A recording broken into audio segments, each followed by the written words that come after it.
Today we're talking about something that confuses a lot of people, and honestly, it freaks some of them out.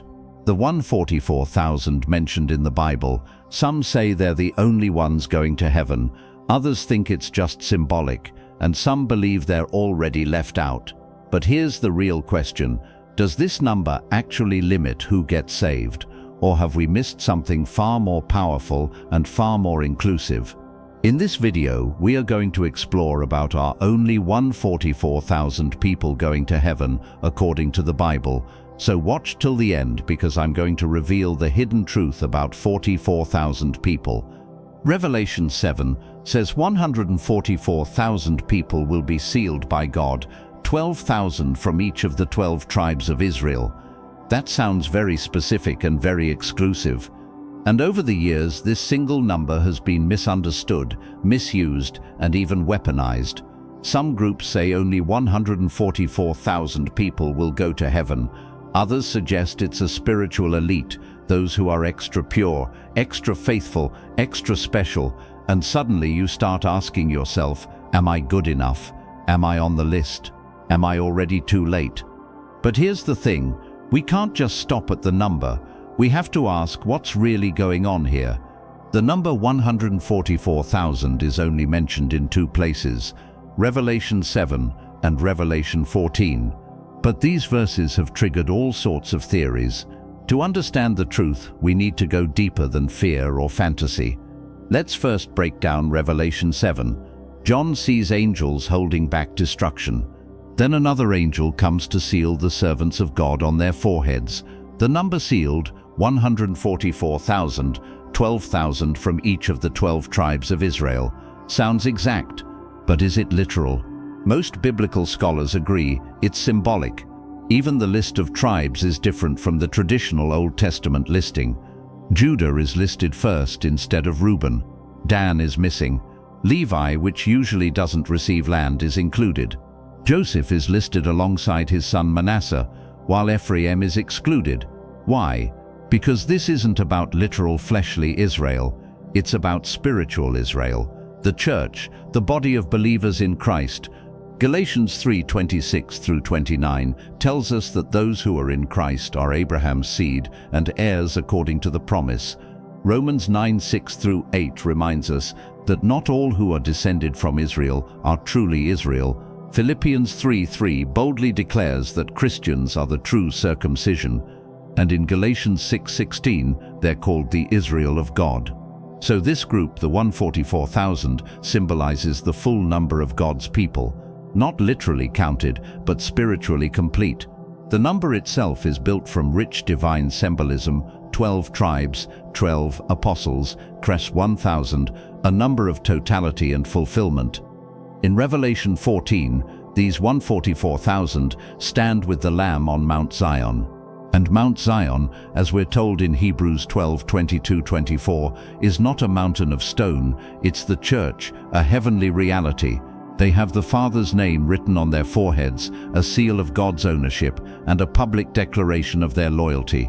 This is not a secret society. It's a people visibly marked by their faith, their lives, and their obedience to Christ. And they sing a new song, one that no one else can learn. It's a song of deliverance, just as Israel sang after being freed from Egypt. These sing because they've been delivered from sin. Their song isn't about being better than anyone else, it's about experience. Their praise has been forged in suffering.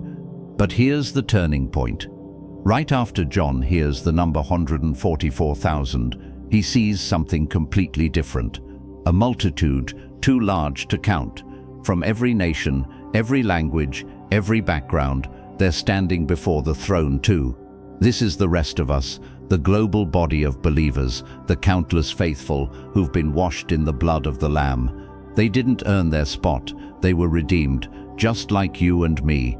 So while the 144,000 may represent a group with a specific calling, perhaps martyrs, perhaps leaders, the vision doesn't end with them, it opens up. Jehovah's Witnesses teach that only 144,000 go to heaven, while the rest inherit earth. But that doesn't match what Revelation says. The great multitude is also seen before the throne. Some say these are Jews, but again Romans 2:28-29, Galatians 3:26-29, and Revelation's symbolic imagery all point to spiritual Israel. Others argue these are all men, virgins only. But that too is symbolic, purity, not gender. Revelation uses symbolic language extensively: numbers, beasts, seals, harps, incense. These represent deeper truths, not literal checklists. Think about it. The cattle on 1,000 hills are the Lord's. Does that mean only 1,000 hills? Of course not. The Lord keeps covenant to 1,000 generations, not limited to 1,000. We tell our kids, I've told you this 1,000 times. It's a figure of speech.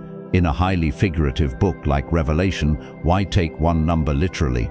The 144,000 is a symbolic representation of all of God's people, sealed and preserved, known and owned by Him. Let's come back to that powerful moment in Revelation 14. The 104,000 stand with the Lamb. They sing a song only they can learn.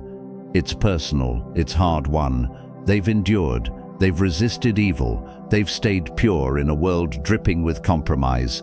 Their story is worth singing about. But that doesn't mean the rest of us have no song. We all have a journey. We all have a reason to sing. The new song is about God's rescue, His redemption, His faithfulness, and you are part of that story, if you walk with Him. So are only 144,000 people going to heaven? Absolutely not. That number symbolizes God's people, spiritually complete, protected, faithful. It's not a cap. It's not a VIP list. It's a symbol of security, of mission, of spiritual identity. And right after that vision, John sees a multitude that can't even be counted, from every corner of the globe, standing before the throne, worshipping. God's grace isn't limited. It's overflowing. So stop worrying if you're one of the 144,000. Instead, ask yourself, do I belong to Jesus? Am I walking in faith? Have I trusted in His blood? If the answer is yes, then you are sealed, you are seen, you are His. If this message spoke to your heart, share it with someone who needs hope today. Don't forget to hit subscribe and turn on notifications so you never miss a moment of truth, hope, and encouragement. And remember, you are His.